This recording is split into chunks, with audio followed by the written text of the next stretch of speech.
Pues vámonos al segmento más esperado, profesor. Vámonos al segmento de economía. Sí, hazme la buena. Bueno, pues empezamos, si te parece. No voy a decir que voy a ser breve, pero intentaré serlo.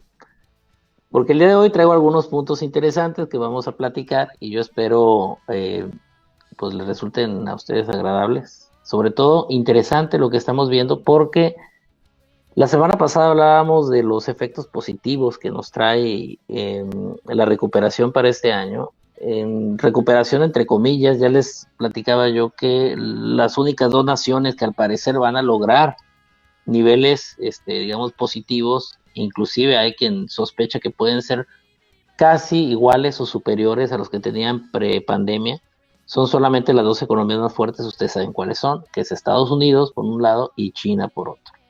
De ahí en fuera, los demás países todavía seguiremos trabajando muy duro para intentar paliar la crisis, pero la situación va mejorando, los pronósticos son muy positivos y seguimos en el mismo tenor de la semana pasada. Lo que vamos a hablar hoy es simplemente los impactos.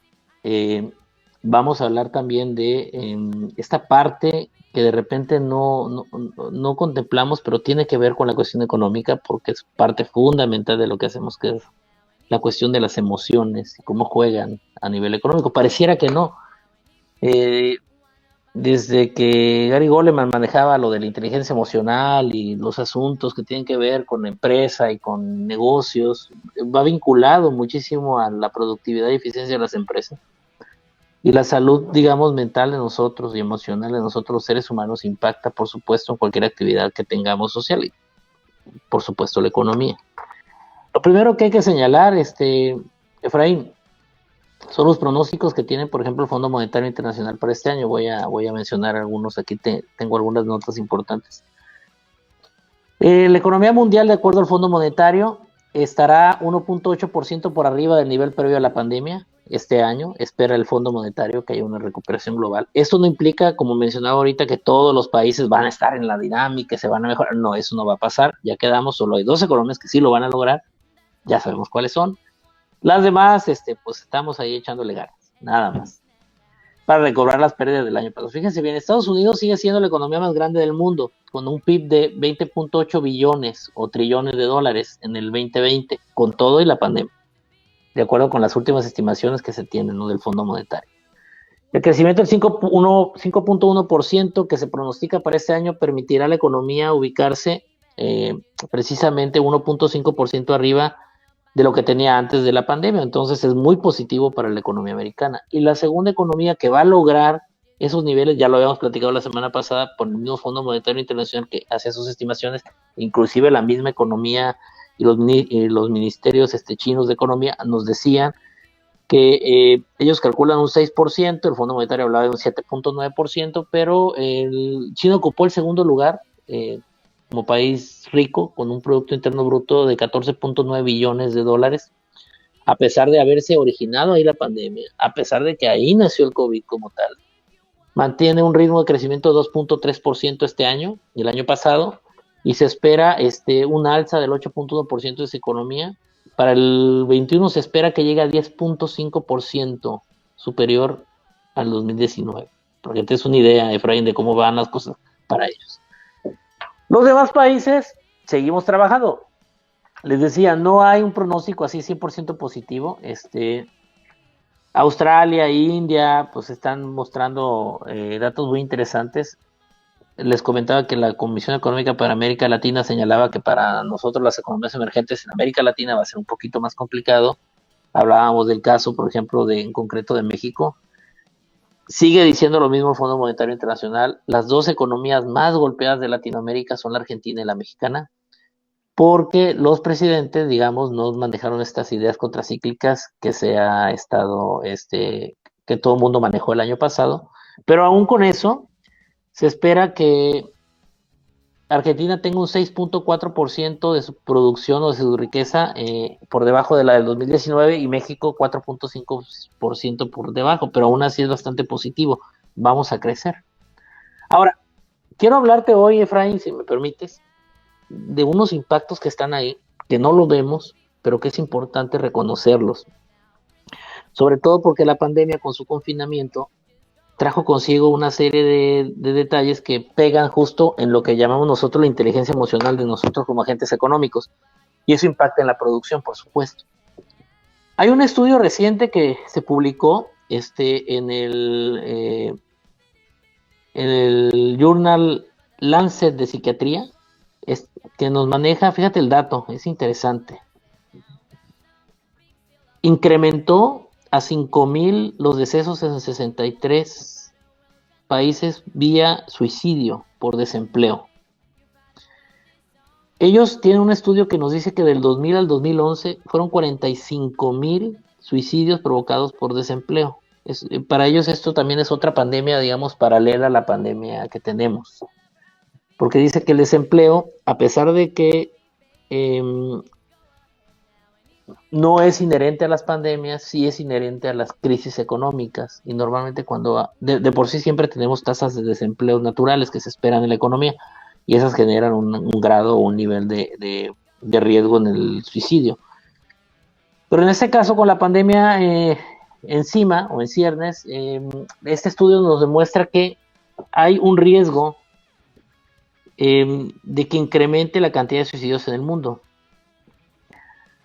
Fíjate, el cálculo de ellos es que existen 233,000 suicidios cada año en estos 63 países, producto o relacionados precisamente con el desempleo. Ahora, ¿por qué lo menciono hoy día en la sección?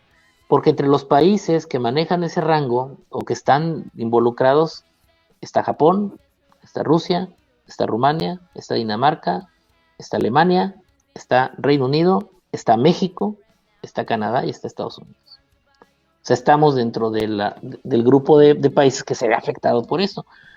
Es importante entonces que ese incremento que se da en los suicidios va de la mano normalmente con la crisis. Lo estamos platicando para que usted en casa esté atento, porque si alguien de sus familiares está desempleado, hay que estar observándolos porque entran en depresión fuerte precisamente por la situación de no encontrar trabajo, y esto puede decaer o llevarlos a muchas personas que no tienen, digamos, el manejo emocional lo suficientemente desarrollado, o digamos, no es gente que tenga la paciencia o digamos la calma para manejar una situación así, a un suicidio probable.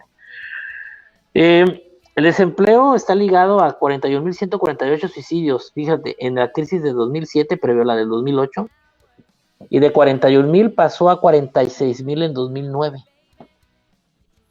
Se estima que 4,983 suicidios en ese periodo se debió a la crisis del 2008.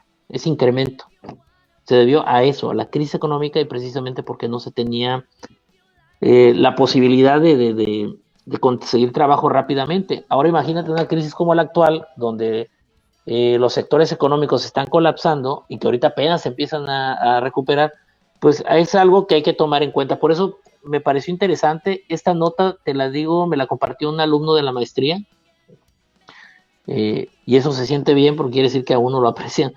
Me manda el mensaje, me dice, oiga, profe, fíjese, encontré esta nota, se me hace interesante, y la verdad a mí se me hizo muy interesante porque va muy relacionado con lo que hemos platicado. Entonces al final del día van a decir que qué nerdo soy, pero porque ese tipo de pláticas son las que tengo por WhatsApp, pero bueno, al final del día es lo que nos interesa, es lo que nos preocupa, y es lo que realmente a mí me hace sentir bien. El chavo que me lo mandó es un estudiante de maestría que tiene 23 años, está muy interesado en su entorno, y eso habla muy bien de ellos. Te digo, los jóvenes tienen un valor, con todo y que me quejo, tienen un valor muy importante, que están ellos muy, muy Es vinculados que al entorno. Sí, dime. nos quejamos porque estamos chocheando, profesor Isaías, no por otra cosa.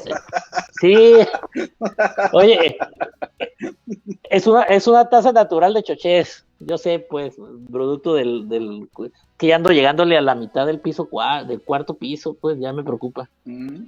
Pero bueno, ni modo, así es esto. Así es esto, ¿no? Este año ya me toca andar por ahí. Otra cosa importante que le llaman la pandemia silenciosa, Efraín, a lo mejor estás de acuerdo, es la salud mental de los trabajadores. Las empresas van a entrar este año y el que viene en una dinámica de gasto dirigido, o sea, van a tener que concentrar parte de su gasto en lo que viene siendo el trabajar la parte emocional de sus trabajadores, porque la salud mental está empeorando a gran velocidad producto de la propia crisis. ¿A qué? Se debe al estrés. ¿Te acuerdas que lo comentábamos con la doctora Arroyo la semana pasada? el estrés, la ansiedad y la depresión, producto de la situación actual. De tal forma que, bueno, estamos viendo algunos datos interesantes. Me pareció a mí, fíjate bien este dato, un estudio que se hizo en España, dicen, las muertes por infarto y derrame cerebral subieron 11% en el 2020.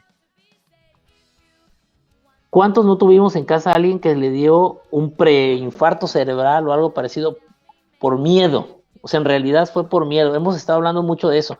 El miedo no solo nos paraliza en la toma de decisiones, el miedo no solo nos evita hacer las cosas correctamente, el miedo puede llevarte a enfermar porque no eres capaz de manejarlo. Yo creo que el trabajo que tenemos que hacer todos en casa es precisamente en trabajar, en manejar un poco más la paciencia para controlar el miedo. La receta para el miedo para mí siempre ha sido la paciencia. Tienes que aprender a veces a pequeñas dosis, ¿no? De ser paciente.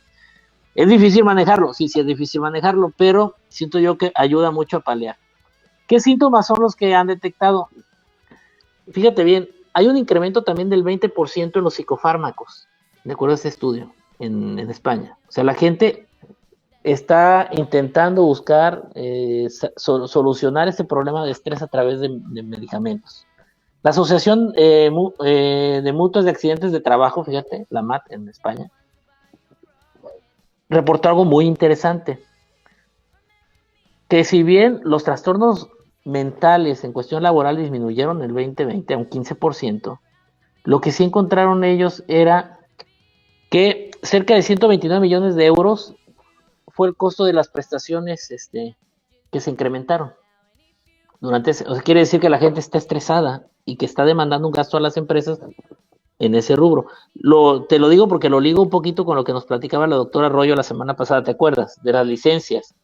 Muchas de las licencias tienen que ver con esta cuestión emocional o mental de nosotros como trabajadores, precisamente por el confinamiento y el estrés y todo lo que nos somete eso, que no hemos aprendido a manejar eso. Fíjate, te voy a decir algo, Efraín, yo siempre he pensado que la clave para ser buenos ciudadanos, no solo en México, a nivel global, está en dos cosas. Los países desarrollados sí lo realizan un poco más, nosotros no lo hacemos, pero sería muy positivo. Uno es trabajar en educación financiera, desde chiquitos, desde la primaria, y la otra es educación emocional. Para mí la mayor parte de los problemas de los seres humanos, no solo a nivel económico, sino político, social y personal, tiene que ver con las emociones. Hay una liga importante entre emoción y economía. Bueno, que sería interesante estudiar. A lo mejor por ahí está el premio Nobel soñado, fíjate, estoy pensándole. Digo, no vayan a copiarme la idea, ¿no?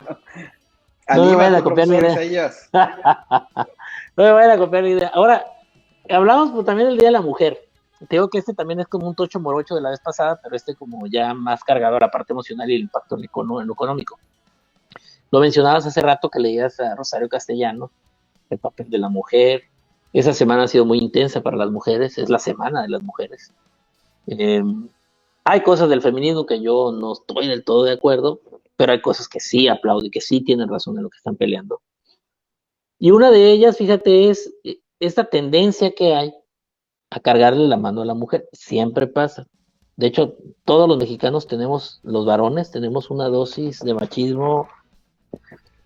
No lo justifico, pero digamos, es una cuestión como social, no sé, así ha sido y creo que tenemos que ir trabajando. También esto hay que reconocerse a los jóvenes están manejando mucho mejor esto que nosotros los viejos, los varones.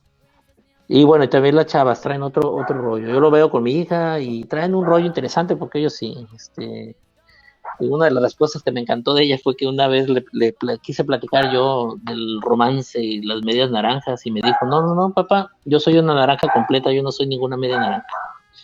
Y dije yo, pues sí, efectivamente.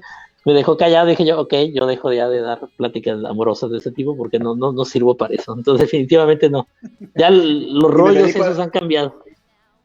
Me dedico a la economía mejor. Me dedico a la economía. Sí, pues eso del corazón no se me da, soy muy malo. Pero bueno, mira, te digo algo interesante. Un estudio también que se realizó en España, la mayoría de los estudios son españoles, los que estoy usando hoy, porque en eso nos lleva ventaja, la verdad nosotros no nos hemos puesto mucho las pilas, pero va a ser interesante explorar por ahí. Fíjate lo que está pasando en los hogares. Yo me imagino que es la tónica en general. Si esto es en España, imagínate en México. Dice que con la pandemia y el confinamiento, la carga emocional en los hogares recayó más en las mujeres. ¿A qué se refiere el texto? Que el confinamiento ha llevado a que los roles de género se hayan intensificado, fíjate. Dice que el 64,1% de los casos de la gente que hace el trabajo en casa son las mujeres. Ahora en el confinamiento. El 64% del trabajo en casa lo está haciendo. Y eso que todo el mundo está en casa, ¿eh? Pero aún así el 64% del trabajo lo hace la mujer. El 20% lo hace el varón. Y un 15% del universo pues manejó que entre ambos lo hacían. Pero si te fijas, la mano se ha cargado otra vez. Por lo tanto, con el confinamiento, la disminución del tiempo que la mujer le dedica al trabajo remunerado ha disminuido. Va a decir en casa, ¿y eso qué tiene que ver, profe? Pues muy sencillo, la mujer ya no está generando riqueza, porque se tiene que ocupar de las labores de casa. Con el confinamiento se le incrementa el trabajo, no se reparte equitativamente del hogar, ella tiene que dedicarse a eso y entonces descuida la generación o la remuneración fuera de casa y ya no contribuye al gasto de precisamente en los hogares. Fíjate qué interesantes. Son datos así que bueno, te brincan, ¿no? Y dices tú, ok, suena bastante interesante. Ahora, Seguramente te digo, esas son muchas de cuestiones. las mujeres, y depende de la empresa, yo considero, ¿no? Porque muchas de las mujeres están en la misma situación que los hombres, es decir, están trabajando desde casa. Muchas empresas grandes de las transnacionales se dieron cuenta que es negocio que la gente esté en casa, porque no pagan tantas rentas, regresaron edificios, regresaron muchas de las prestaciones que otorgaban por traslados, en fin, creo que sí se han tenido que adaptar todos por igual, hombres y mujeres, ¿no? Así es, fíjate, pero algo interesante aquí que mencionaban, digamos, el estudio, es que el confinamiento lo que vino a hacer el año pasado fue a perpetuar el rol de género tradicional. Por eso que te digo, como a la empresa le conviene que la gente esté en casa, encerrada, le conviene que la mujer siga cumpliendo con su rol de madre cuidadora y de, digamos, de la que se encarga del hogar y el padre el proveedor. Entonces, la conclusión del estudio dice que ante el aumento de las responsabilidades en el hogar, lo que ha sucedido, por lo menos en el caso de España, de acuerdo a este estudio, que disminuyó la participación de la mujer en el mercado de trabajo, pero también hay un golpe al ingreso familiar. Sí es cierto que a la empresa le conviene que estén en casa, pero estando en casa sin que la mujer lleve su participación económica al hogar, también repercute en la cantidad de consumo de los hogares, lo cual se ha visto disminuido. Así que bueno, esto ha golpeado mucho también al desarrollo profesional de las mujeres en el contexto actual y ha venido, digamos, no es que haya sido un retroceso a lo que se había logrado, pero sí de alguna manera pausó un poco esa dinámica que traíamos. Precisamente el mismo confinamiento contribuyó a eso. Está muy interesante por ese lado.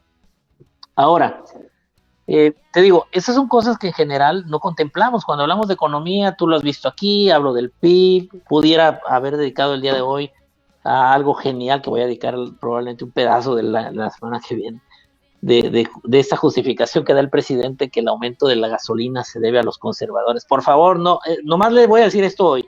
Eso es mentira. Todo lo que pasa con los precios de la gasolina tiene que ver con el entorno internacional y con la manera en cómo nosotros producimos nuestros combustibles. Punto. No tiene nada que ver con ni con neoliberalismo, ni con la clase esta oculta en los CID estos de los neoliberales empresarios que se ocultan ahí, ¿no? Para hacernos daño y chuparnos la sangre. No, eso no existe. En realidad es el mercado. Pero eso lo vamos a platicar luego.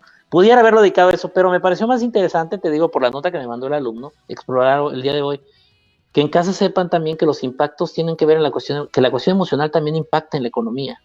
De repente pensamos que estar tristes, que estar deprimidos, que tener ansiedad no genera ningún efecto económico y en realidad sí lo tiene. Hay un efecto económico real. Que usted en casa esté deprimida en caso de ser una mujer porque tiene que sacar la chamba todos los días y no puede contribuir a la remuneración, sí hay un impacto económico. Si usted en su trabajo no está contento porque se siente con miedo, porque no quiere contagiarse o no quiere contagiar a su papá o a su mamá y no se quiere morir, también hay un impacto económico porque afecta la productividad y eficiencia. si usted está deprimido porque no tiene trabajo y usted decide irse por la vía, que dicen la vía fácil, que a mí no creo que sea una vía fácil de suicidarse, pero bueno, que decida usted suicidarse o que alguien conoce suicidio, hay un efecto económico Ah, también, porque estamos hablando de población Alto, económicamente ahí, activa. Sí, dime. ahí tenemos líneas para apoyo, por favor, úsenlas, Sí, ¿no? así es. Si ha pasado por la mente de nuestros seguidores una situación de este tipo, porque sí, enfermedad, economía y situaciones políticas que también, como estás mencionando, por un lado y por otro, y no solo las nacionales, las internacionales con la distribución de las vacunas, y estamos en un momento complicado. Sí, aquí hacer un paréntesis, la recomendación de mi parte sería, si alguien se siente realmente triste, y no solo eso, si está teniendo síntomas mayores, una tristeza que podríamos experimentar con alguna situación normal, insomnio, si estás teniendo ideas suicidas sobre todo, Uh-huh. busca apoyo, es lo que te recomendamos en este momento, porque definitivamente si tú tienes una situación de depresión, si tú tienes síntomas de depresión, no vas a rendir igual, te puedes accidentar en el trabajo, te puedes accidentar incluso realizando tus labores domésticas habituales, entonces tenemos que resolver ese problema y tenemos que hacerlo todos en conjunto. Sí, definitivo, Efraín, que era lo que comentábamos ahorita en los estudios. Hay un impacto en la cantidad de gente que pide licencias precisamente por lo mismo, porque no está concentrada por estar con la preocupación. Busquen ayuda profesional. Si de momento no tienen cómo o se les cierra el mundo, platíquenselo a un amigo, a alguien que estimen, que quieran y que en que puedan confiar para que esa persona los ayude a buscar precisamente estas vías que existen para poder, digamos, paliar ese tipo de sentimientos. Todas las emociones son controlables, créanmelo, todo. Aunque pareciera que se nos cierra el mundo y se nos cae encima, todo es controlable, solo es cuestión de trabajar en ello y tener confianza en alguien y platicar. Es importante por eso, siempre no perder el vínculo, ¿no? Con los amigos, con la familia, es importante eso. Y esto que señala Efraín, qué bueno que lo manejas, que lo marcas, yo estaba yo andando en puro análisis, pero pues es importantísimo, ¿no? Darle a la gente que nos escucha la salida para que puedan de alguna manera, pues buscar los apoyos necesarios. A nosotros nos pasa, por ejemplo, en la universidad, eh, nosotros somos tutores de los alumnos y me ha tocado casos donde llega el alumno, yo no soy psicólogo ni nada parecido. A lo mejor puedo dar el peor consejo que puede haber, pero eso sí les digo, siempre canalizo. Cuando me llegan con ese tipo de asuntos, los canalizamos al psicólogo, es más fácil. Y es mucho más sencillo que alguien experto los guíe y los conduzca. Pero yo agradezco la confianza que se acerquen para yo poder canalizar. Eso, cuando alguien se acerque con ustedes, apoyen, es importantísimo. Bueno, Efraín, entonces estaba en esa parte del análisis del impacto de la inteligencia emocional sobre la cuestión económica y cómo sí realmente hay también esa otra pandemia que no se ve, pero que está ahí latente, porque el estar encerrados tanto tiempo, no todo el mundo tiene habilidad para lo que te decía hace rato, no todo el mundo se le da la paciencia, no todo el mundo tiene eso, porque eso es de personalidad también. Entonces hay gente que se estresa, hay gente que se deprime, hay gente que tiene ansiedad. Eh, entonces, bueno, tenemos que buscar los mecanismos para precisamente evitar esto, porque sí hay un efecto económico y es lo que quería comentarles hoy. Sí, la pandemia también tiene un efecto en salud mental, emocional y hay un efecto económico, un impacto económico producto de. Ahora, para cerrar nada más, te comento rápidamente. Se estima que la economía mundial va a crecer un 4%, o sea, una de las estimaciones más positivas son las del Banco Mundial, que habla de que después de la contracción del 4.3% va a incrementar un 4% para el Banco Mundial. Ya hoy vimos que el Fondo Monetario dice que va a ser más positivo todavía. Eh, Hay que entender que lo que vivimos no fue fácil. Como bien lo dijo hace rato el doctor Rodríguez, no hemos salido del asunto, pero ya ahí vamos caminando. Poco a poquito, la recuperación económica de Estados Unidos, en algunos sectores en México, la de China, la de algunas economías, ahí vamos, poco a poquito. Hay que entender que venimos de la peor crisis. Es la cuarta recesión mundial más fuerte de los últimos 150 años, para que se den una idea. O sea, no salí. Créame, si usted la libró, es un sobreviviente de una época que va a platicar. Yo estuve ahí, yo lo viví y la verdad puedo platicarlo. Y qué bueno que lo pueda platicar. Se espera que las economías emergentes, como la caso de México, crezcan un 5% este año, ¿no? Y hablamos ya de los pronósticos de China y precisamente de China y de Estados Unidos, que se espera sean muy positivos. Entonces, bueno, en conclusión, ¿qué podemos decir? Hay impactos económicos serios, no venimos de cualquier cosa. El futuro, y repito, igual que dije la vez pasada en el programa, es muy promisorio para algunos países más que para otros. En el caso de México todavía seguimos padeciendo algunas cuestiones, no quisiera decirlo, pero políticas que nos golpean en la parte económica. Yo espero que con el tiempo eso vaya solucionándose. Vienen elecciones, medite bien el voto, no le voy a decir por qué votar, porque yo como profesor investigador de una universidad no tenemos partido político, tenemos ideologías, yo soy liberal económico, ustedes saben. Hay que pensar bien, meditar ese voto, porque de eso depende mucho de lo que hacia dónde vamos y de las decisiones que se tomen que nos impactan a todos. Esté tranquilo, siga haciendo su chamba, lo mismo que les dije la vez pasada, apoyen la economía, sí cuídense para que no haya un rebrote.